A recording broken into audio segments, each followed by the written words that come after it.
All of us are set in our own little worldview. We think we see the big picture, but we all see a little slice of the world through our own little lens. I would like to imagine that people have the opportunity to see a much wider set of perspectives on the world, and that games might be the mechanism, the vehicle that brings that to them. You can take almost anything and make it a fascinating interactive experience. What I'm really doing is I'm giving the player a toy, and the player is turning it into a game.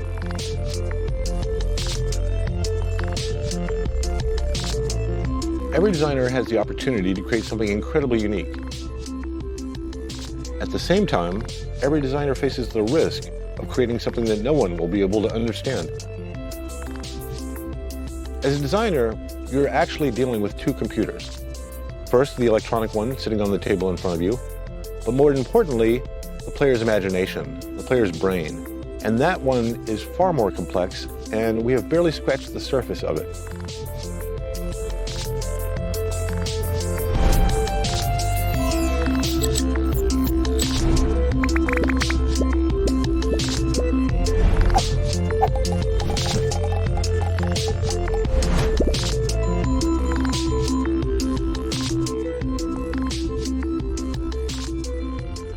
During the course of this class, I'm going to expose you to a number of kind of fundamental concepts about game design.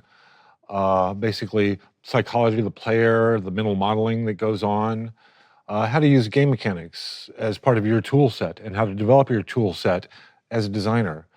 How to think about the overall structure of what's going on underneath the hood, how to build emergence, surprise, cool, detailed worlds, and to try to predict what's going to motivate players of your games and pull them in and get them emotionally involved to the point to where they get into communities that are built up around these. And so there are many different levels of game design, and we're going to kind of start with the fundamentals and work our way outwards towards larger and larger, more strategic levels of thinking around it.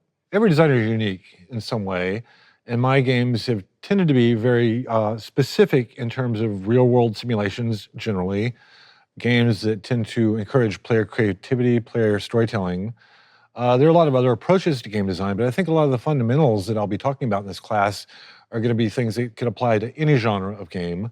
And I think by going down to that fundamental level, it's going to give you a lot more opportunities to kind of come up with creative inspiration, to bring in new approaches, new ideas, basically how to amplify your own internal creativity in ways that are coming from a fundamental level rather than just the feature level. I'm Will Wright, and this is a simulation of my master class.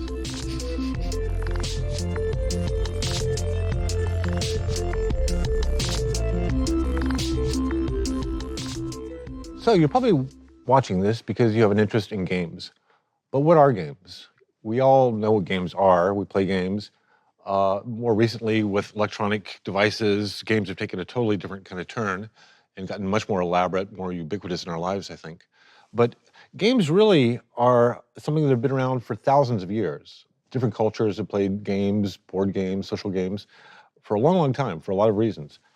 Games really, right now, have different genres. We have things like puzzle games, first-person shooters, strategy games. These are different subsets of the game space. But games really are a subset of a larger thing called play. Play is just exploring, it's experimenting, it's trying different things, usually in some symbolic representation, some little toy of the real world with a very low cost for failure. In a lot of ways, I think games have been somewhat misaligned. We've associated games with violence, it's something that little kids play. But that's actually been true of any kind of new media that's come along. In any kind of media, radio was actually looking down on film when film became popular. Film looked down on television.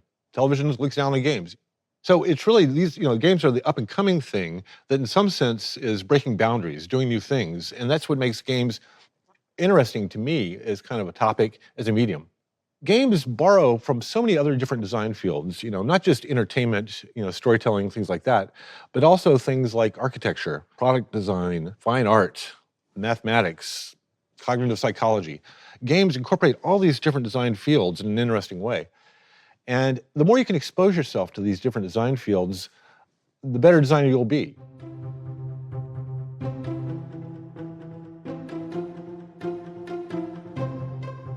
I think game design is probably one of the most challenging design fields there is. And I think to be a good game designer, you first and foremost have to be a good designer. And so I think just, getting into the idea, the mode of thinking of, how does a designer think? How do they learn? Where do they pull inspiration from? And don't close yourself into just the gaming world. Look at all sorts of things all over. I've learned so much from weird fields like, Japanese gardening or biology or economics, whatever. You can pull all these things in, and as a designer, use these as parts of your creative palette. One of the things I really would try to inspire up and coming game designers to do is think, how do I learn continually? You know, from other people, learn from myself, my own mistakes, but then also just do it, try it. You can do something as simple as design a little game on a piece of paper and go show your friend. Let's play this game. Here are the rules. See how that works out. And the more you're doing that, just always inventing little games. Even if it's with toothpicks on a tabletop, you're going to learn a lot that way. And that's much better than just, sitting in your head for 2 years, coming up with your master design, and then one day trying to realize it and finding out that it's too complex to realize. You'll be much better off doing, continual, ubiquitous, everyday kind of local game design.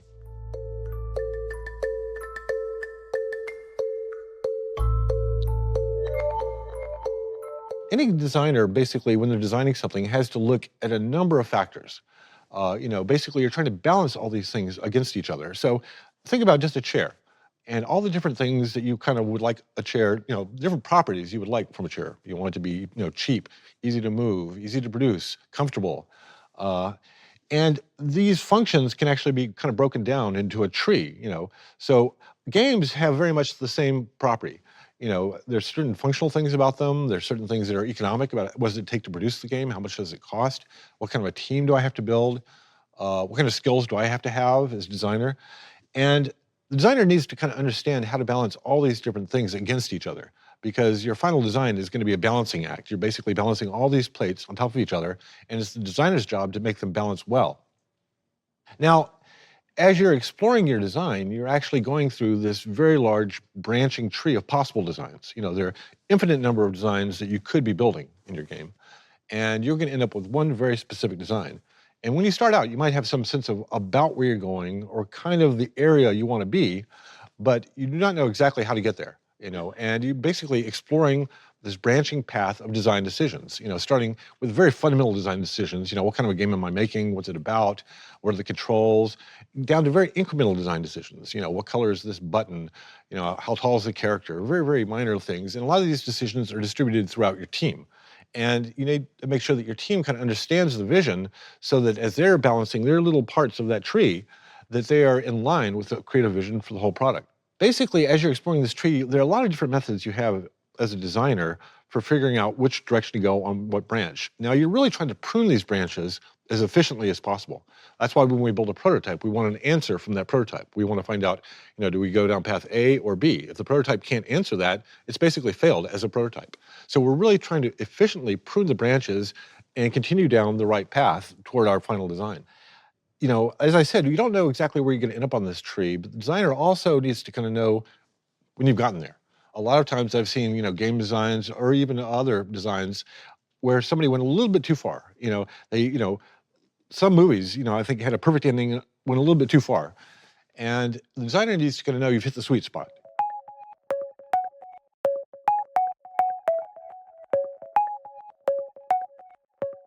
One of my design heroes is Charles Eames. Charles and Ray Eames were a design team, husband and wife. And he had a great quote, which was simply that design is constraint. Design really is how do you, work around constraint. And without constraint, there's no design. It's just pure imagination. So, to be a good designer, you have to kind of embrace that constraint and say, okay, within this constraint, what can I do that's really cool? And, that constraint is really going to become your foundation. It's going to be, okay, here was my starting point, and within that constraint, I was able to do this. The constraint could be, the technology in front of you, how fast the processor, the graphics, but the constraint can also be, What does my player know? What kind of skills do they have? Where does their imagination take them? Those are constraints just as well. And the more you understand your constraints, the more you can now kind of use that as your starting point to go off and do something really cool that nobody else has done against those same constraints.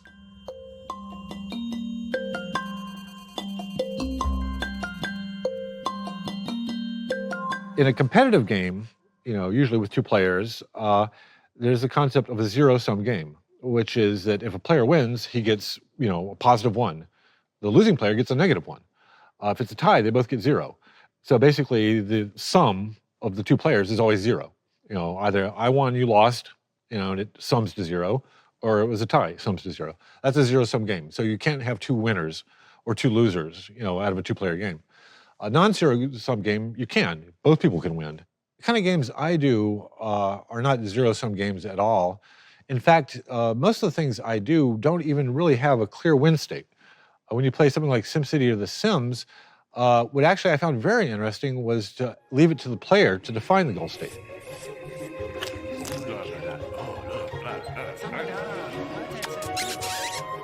When a person sits down to play SimCity, I don't tell them they have to build the biggest city or have the happiest people or the least crime. Players in their own mind decide that. They think, okay, what is, my ideal city? And they try to build that. And so the player is actually the one building the rule set and the structure, and the player is the one scoring it. I'm really just kind of giving them an open-ended toy. And then you get a lot of kind of interesting different play styles. Certain players trying to achieve things. Other players don't even really try to achieve anything at all, but just try to use it for creative storytelling or creativity. A lot of people were playing Spore, not really trying to get through all the levels, but trying to just make really cool things within the game that they would then go out and share with other players. So for them, the win state was more social. Can I make something really cool in this game, maybe even just tell a story that other people really like? And to me, that's the win state.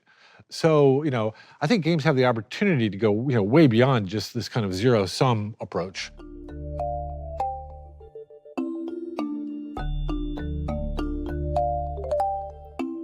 You can take almost any technology that we have and view it as an extension of the human body.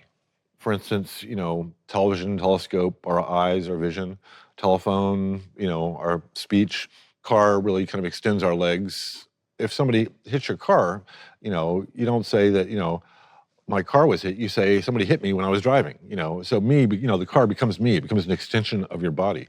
I think the computers and games and things that we're dealing with on the entertainment side can extend a lot of these, a lot of ways. When I was watching players play The Sims, initially it was like he was hungry, then he did this, then he did that, and they very smoothly shifted to, then I got tired and I went to bed, and then I woke up. So they kind of shifted from he to I very smoothly.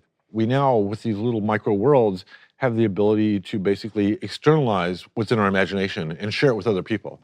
It used to be that you had to have, a very rich skill set, like you'd be a fine artist to do that, to paint something into your imagination and then share with other people. But now with these tools, the creative leverage they give us, average casual game players have the ability to externalize, create things out of their imagination, share it with other players, and actually have these shared imaginary worlds. In Spore, we actually had all these editors where the players were making cool things. And some of the levels, the design of your creature really influenced, the way you would play that creature in the world, its performance. Other parts of it, like designing your spaceship, didn't really have a whole lot to do with the performance of the spaceship. It was purely aesthetic. But people would spend just as much time, crafting this very unique thing that was part of their player identity in the game. And as they were playing in the space level, they were, it was front and foreground all the time was your spaceship. And so they really felt, like that was them. When you get to the space phase, there are actually millions of planets you can go to. And we could never create millions of creatures. So we decided that every time a player made a creature, it would go up to our server and we would use it to populate everybody else's world. And we were hoping to get, maybe 100,000 of these creatures, in the first month, after we'd uploaded the creature editor. Instead, it was so popular, we got 1 million in the first week. In fact, we passed, I think, 5 or 6 million in the first month, which is more than the number of species on Earth. So it was, kind of extraordinary how much players embraced that. Basically, we were turning the average player into a Pixar artist. They were able to create a brand new character out of their imagination and have it come to life. And so I think this is one of the examples of the computer giving creative leverage, a creative amplifier. And a lot of people are using computers for different creative fields, but same thing. It's a creative amplifier for everything they do.